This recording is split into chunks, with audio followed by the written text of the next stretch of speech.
Hello, I want to welcome Giselle, one of our wonderful Heartifacts writers, and hear about her experience in the program. So, welcome, Giselle. Thank you so much, Robin. Thanks for having me. So, I want to just chat with you a little bit about the first question I have for you is what brought you to the Heartifacts mentorship? I was on the beginning of a journey to find my birth mother. And as it unraveled, I realized that the story was fascinating, and people were all saying to me, "You should write a book. That's a really cool story." So I thought, well, they're right. This is a story that should be out in the public. And everything just sort of aligned. I had a friend who you'd worked with before who said, "Have I got the people for you?" Because I needed the support and the structure, and that is exactly what you've provided. That's awesome. And when you were thinking about joining, I mean, it's a commitment of time and money. Did you have any hesitation or doubt or concern? Was there anything that any voices in your head that made you think I shouldn't do it? I knew it was going to be a long-term commitment. You can't write a book in a week. And that is daunting. I like to have a little bit more immediate results. But I once I committed to the fact that I'm going to stick it out to the end and believed that I could do that, then it was full steam ahead. Yeah, I love that. So once you got over that initial doubt, you felt like it was very clear. Yes. And it's something like I'm not a person who sets a lot of goals, and I don't have this incredible drive to accomplish things. Um, except now, now at the age of 64, this is the first time I feel like I have to do this. I want to do this. And thanks to you and the other women in the group who are just spectacular, I have the support that keeps me going. You guys are my fuel. I mean, I have to tell you, I'm really surprised when I hear you say I'm not someone who has a lot of drive to get something done because that's not how I know you. I know you as someone I would characterize you as someone who has so much drive to get the things done because that's how I see you in this program. Well, that was my one little weak point. Like, can I hang in here? I like to get things done, but it's got to be done in 2 weeks or a month, or the long term isn't my forte. But it is the journey has been absolutely exquisite.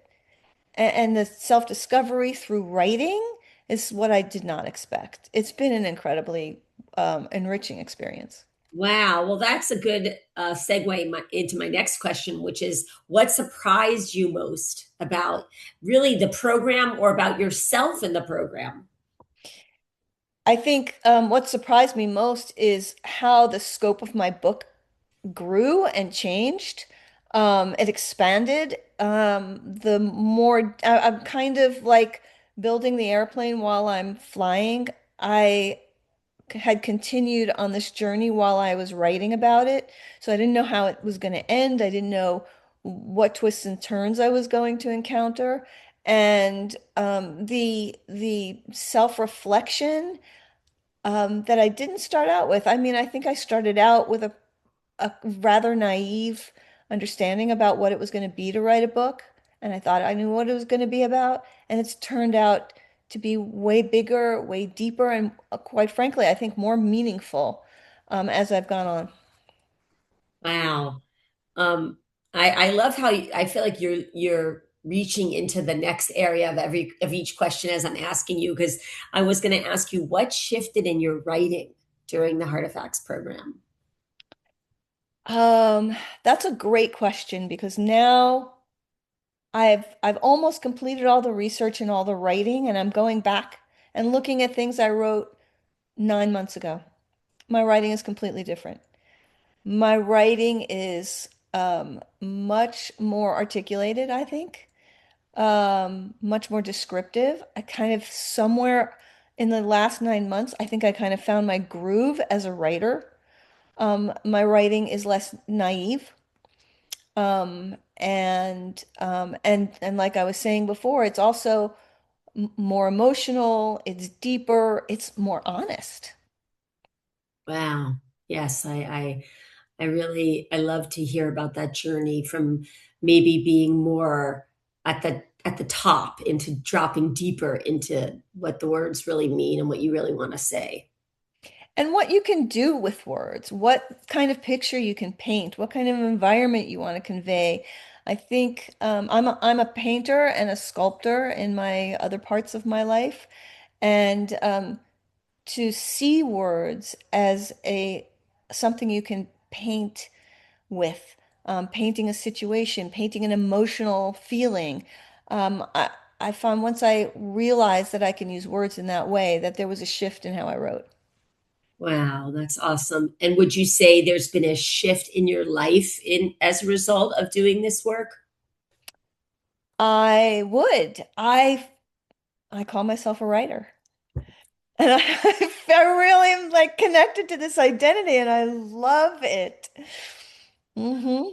That's great. So you've really accepted and embraced yourself as a writer. Yeah, I feel like it was there all along and I was using other things to express myself, like I said, painting and sculpture and photography and all kinds of other creative endeavors. But this now to me feels like the most essential and honest way of describing myself. And before this, would you did you write at all? I did write. I always liked to write. I wrote for magazines, actually. I wrote for a woman's magazine named Curve Magazine out of San Francisco. I wrote for, I was a midwife many years ago, and there was a magazine called Midwifery Today that I wrote for. So I wrote writing, but it's different to write something short and small that you can write.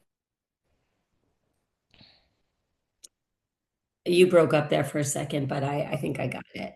Okay. Um, was there a moment in the program when something really clicked for you that you remember, a realization or a moment that stands out? Um, I think it's the first time I got feedback that I wasn't just writing in my own head and you know when I write I'm like so in the weeds. It was when other people started hearing what I wrote and giving me positive feedback about it. In that moment, something clicked for you? Yeah. And how would you say that affected you? Um, it gave me the motivation. It motivated me. Not because I wanted to please these other people, but because, I don't, who wants to spend time doing something that maybe they're not good at? And I wanted to know that I was having an impact on the people who were reading my work. And that's what being in this group told me. Wow. And so, next question. Who is the type of woman you think, knowing the women in the group and you're knowing yourself, who is the type of woman you think would most benefit from being a part of the Heartifacts program? Any woman who has a story to tell and knows, and I think we all of us as women have a story to tell. Um, and who may be shy about stepping out and telling it and writing it, who may have some trepidation about their ability or about their talent, and just needs the support, which is profoundly and wonderfully sisterly. Um,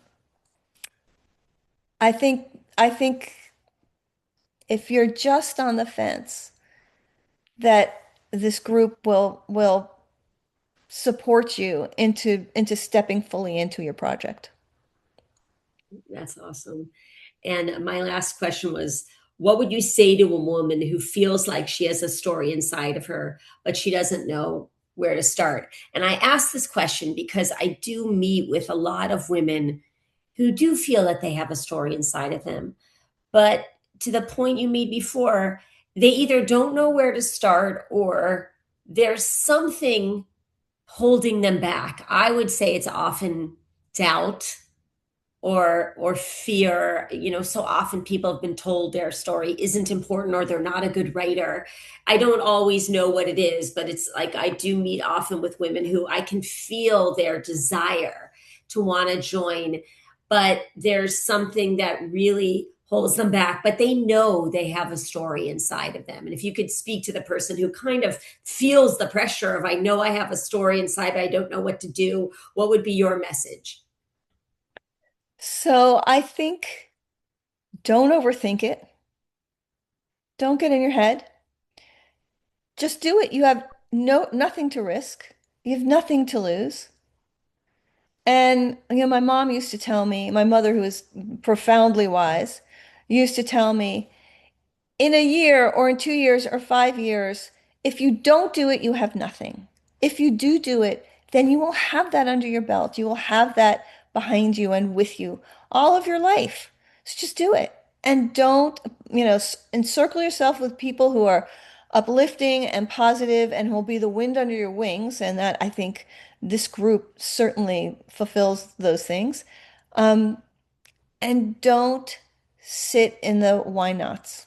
And Wise words from your wise mother. yeah, Sylvia knew where it's at. Sylvia certainly did. And the idea that the years will go by and you'll either not have done it or you'll have something you did. That's it. I always give things the deathbed test. I think about I'm on my last few moments of life. I'm lying on my deathbed and I'm reviewing what I've done and what I haven't done. And if I don't write this book, will it be something I regret in my last few moments? And I actually did that with choosing to join or not join and choosing to start this project, and I decided I would regret it. Oh, I love the deathbed test. So I'm lying on my deathbed and am I going to look back and say, geez, I wish I would have done that? Yeah, And if the answer is yes, do it. exactly. And if the answer is like sometimes we grapple over stuff like, what color car to buy, like that's not going to make the cut to the deathbed. But this will. Oh my God, Giselle, that is so awesome. I love that. Give it the deathbed test. I'm going to take that with me from this interview. And Great. is there anything I didn't ask you that you want to share about the Heartifacts program, your experience, about what it means to write your story? Well, I think we've covered what it meant to write my story. It meant a lot, not only because it's about me, but because I found out who my birth mother was. And this is a woman who kind of slipped silently into, nothingness. And nobody knows how awesome she was. Very few people acknowledge the plight of the women who gave their babies up and for adoption, and I wanted to honor her. I wanted to honor her. So it's not only a story of us writing, but maybe there's somebody who has a story that honors somebody who should be honored, whose contributions to their life or to public life is really important and significant and can inspire others. And I think that that's why we write, is to reach others, to inspire them, to be strong, to be smart, to tell their story. And that might be for me the most important thing. Wow, that is so powerful and beautiful. So I really want to thank you, Giselle, for joining me for this interview. It was great to talk to you. You've been such an amazing part of the Artifacts program, and thank you so much. Well, thank you, Robin, for all that you do for those of us who want to write and for women to find their voices.